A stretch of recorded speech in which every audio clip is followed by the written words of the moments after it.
സംസ്ഥാനത്ത് സ്വകാര്യ ബസ് ഉടമകളുടെ സമരം ആരംഭിക്കാൻ പോവുകയാണ്. മഴയുടെ ശക്തി കുറയുന്നുണ്ട്. വിദ്യാഭ്യാസ സ്ഥാപനങ്ങൾക്ക് ഇനി പ്രവൃത്തി ദിവസമായിരിക്കും. അതിൻ്റെ ഏറ്റവും പുതിയ അപ്ഡേഷനാണ് ഇന്നൊരു വീഡിയോ ഭാഗത്ത് നമ്മൾ നോക്കാൻ പോകുന്നത്. വീഡിയോയിൽ മുൻപ് വീഡിയോ ലൈക്ക് ചെയ്യുക, ചാനൽ സബ്സ്ക്രൈബ് ചെയ്യുക. ഈ വരുന്ന ജൂലൈ ഓഗസ്റ്റ് മാസം അങ്ങോട്ട് ധാരാളം ചിത്രങ്ങൾ OTT റിലീസ് ചെയ്യുന്നുണ്ട്. നമ്മുടെ ചാനൽ ഭാഗം പരിശോധിച്ചാൽ നിങ്ങൾക്ക് ആ വീഡിയോയ്ക്ക് കാണാൻ വേണ്ടി സാധിക്കുന്നതായിരിക്കും. അതൊക്കെ ഒന്ന് കാണാൻ വേണ്ടി ശ്രമിക്കുക.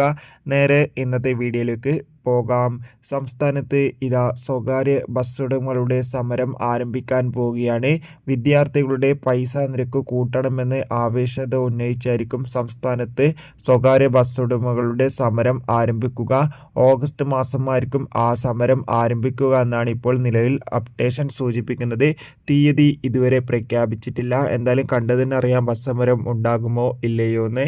അതോടുകൂടി തന്നെ സംസ്ഥാനത്ത് മഴയുടെ ശക്തി കുറയുകയാണ്. നിലവിൽ കണ്ണൂർ, കാസർഗോഡ് ജില്ലയിൽ മാത്രമാണ് ചെറിയ തോതിലെങ്കിലും മഴ ലഭിക്കുന്നത്. എന്നാൽ പത്തനംതിട്ടയിൽ ഇന്ന് മഴ പെയ്തിരുന്നു. എന്നാൽ മഴയുടെ ശക്തി കൂടുകയല്ല. ഇപ്പോൾ ഏകദേശ ജില്ലകളിലും ഗ്രീൻ അലർട്ടാണ് തുടരുന്നത്. നിലവിൽ പത്തനംതിട്ട ദുരിതാശ്വാസ ക്യാമ്പുകളിൽ നടക്കുന്ന വിദ്യാഭ്യാസ സ്ഥാപനങ്ങൾക്ക് മാത്രമാണ് ജില്ലാ കളക്ടർമാർ അവധി പ്രഖ്യാപിച്ചിട്ടുള്ളത്. മറ്റു ജില്ലകളിൽ നാളെ വ്യാഴാഴ്ച ദിവസം പ്രവൃത്തി ദിവസമായിരിക്കും. എന്തായാലും എല്ലാവരും ജാഗ്രത പാലിക്കാൻ വേണ്ടി ശ്രമിക്കുക.